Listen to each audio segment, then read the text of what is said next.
the reason why I'm actually willing to talk about sex on the podcast, which I never thought I would do, is I think that so many couples are silently struggling in their sex lives. And not only that, I think a lot of women are unhappy but aren't vocalizing it.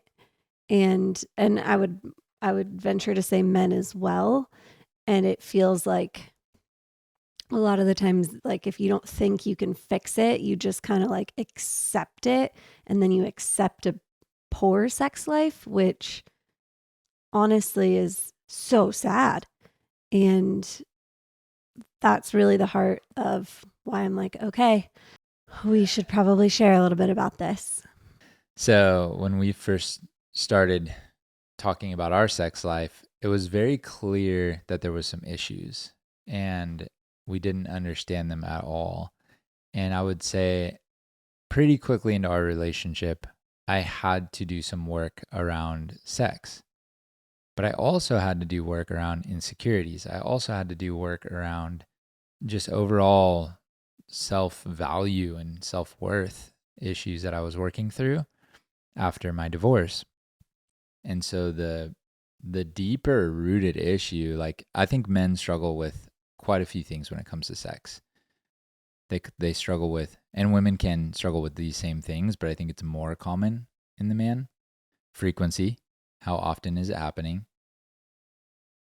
Is it lasting long enough? Like there's like a core belief that it needs to be a certain amount of time, you know? Um, and positions, like are you playful in the bedroom? And so if you're not playful enough, there could be core beliefs around these things. So I think frequency, length of time, and playfulness, I would say, are huge core beliefs for anyone that has an ego around sex. And if you have an ego around sex, you're creating an expectation. And then now there's this expectation. Maybe both people, both partners are on that same level of expectation. So they feel like they have a great sex life.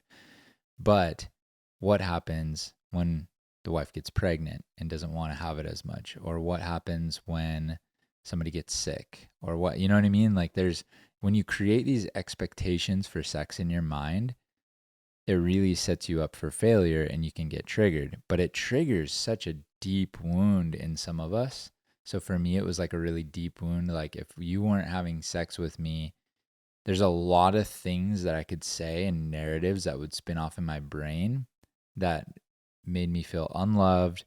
I felt like invalidated. I felt like I was comparing to the world and what maybe other couples. So then I felt like we weren't having as good of our relationship wasn't as good as other people's or things like that. And just like insecurity in yourself, when you're talking about your looks or what you wear or just your skin or your eye color or whatever it is, you can have an insecurity around your partnership and your sex life if you have these expectations. And a lot of people think the route to beating these is to accomplish them, like goals. Like if you're struggling in the bedroom and you and your partner are able to have some breakthroughs and do some new fun positions, or you now schedule sex twice a week and you're hitting that benchmark, your sex life is now good. And I would say that's a trap.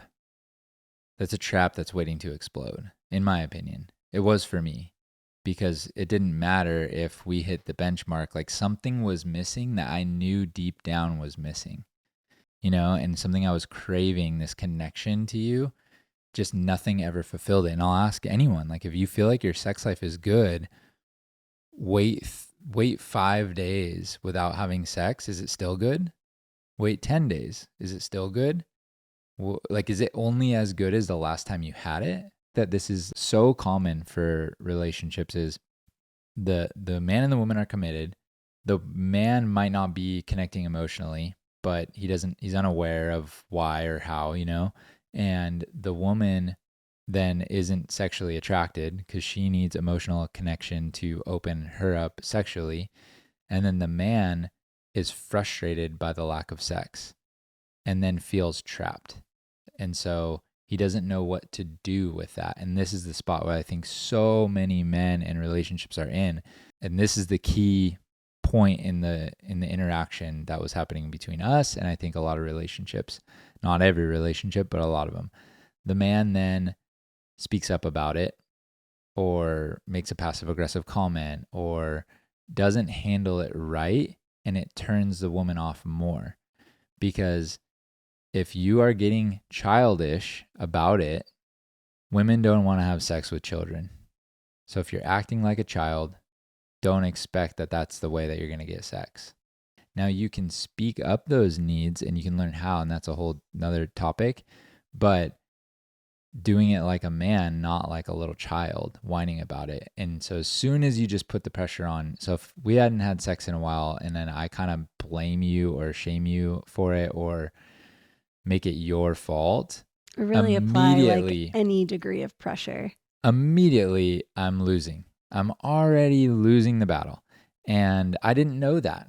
The whole point of talking about this is because I struggled with it so freaking hard my entire life and had no understanding, no upbringing. And so I'm trying to say it in hopes that it helps men out there who are struggling and who are literally thinking about leaving their relationships or having an affair or trying to get their needs met through porn or other ways. Like it just doesn't feel good, you know? And I just say like, there is fulfillment. It doesn't have to be white knuckling. Like there is a promised land. And it is if you trust fall and you earn the respect and the love of your partner because you show up so well for so long and you turn it down when you see the look in your partner's eyes that they're tired. You know, you turn it down as a man. You go, babe, don't self-abandon for me. I'm not that desperate. I'm a man. I can go without sex for another week if I need to. I'm fine. Don't self-abandon for me. Come at me when you're thirsty, you know, like. And that right there is the biggest turn on. Right then and there, I'm like, nah, okay, I'm good. Like it's Yeah. and that's such that it's a pivotal. The route is through emotional connection. And how you connect emotionally is I can actually emotionally connect to you while asking you to open up sexually at some point in the near future. I can literally say, babe, I miss you. I'm feeling a little bit like I'm desiring you and I'm nervous how to approach you. I'm speaking feeling words. Do you hear that? I'm saying I'm nervous. I'm saying I'm scared to approach you about it. I'm feeling like I don't want to upset you. I'm just speaking from a place of like, hey, I'm feeling like I want to connect with you and I'm not sure how, and I'm opening up emotionally. So I'm not blaming you for our sex life. I'm not blaming you for where we're at. I'm connecting with you emotionally. I'm not saying, and I'll do this with you. I'll say, I'd love to connect with you in the next few days. I don't say I need to connect with you now because that's a child. I need food. I want a snack right now. I'm impatient, right? A man goes, you look great tonight. I'm so attracted to you and I would love to connect with you soon. And we use the word connect because that's what it means to us. It's not this just like fulfilling this pleasurable desire because that's like a child. So as I've matured sexually, I've realized that you don't want me to treat it like a candy bar, like I want a dessert, you know? You want me to treat it like a meal.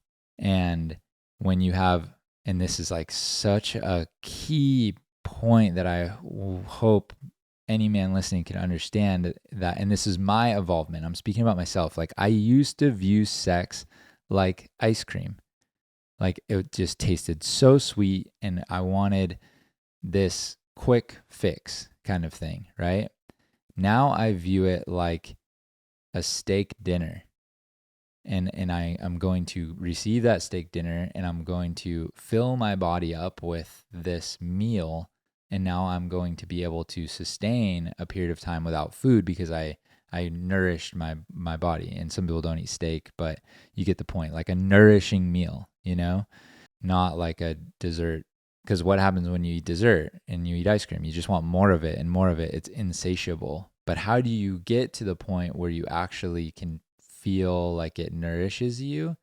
You have to start treating it like that. As a man, as you start treating it like that, then the woman actually can open up enough where it actually does nourish you. But if you treat it like a candy bar or a sweet treat, it will just be that.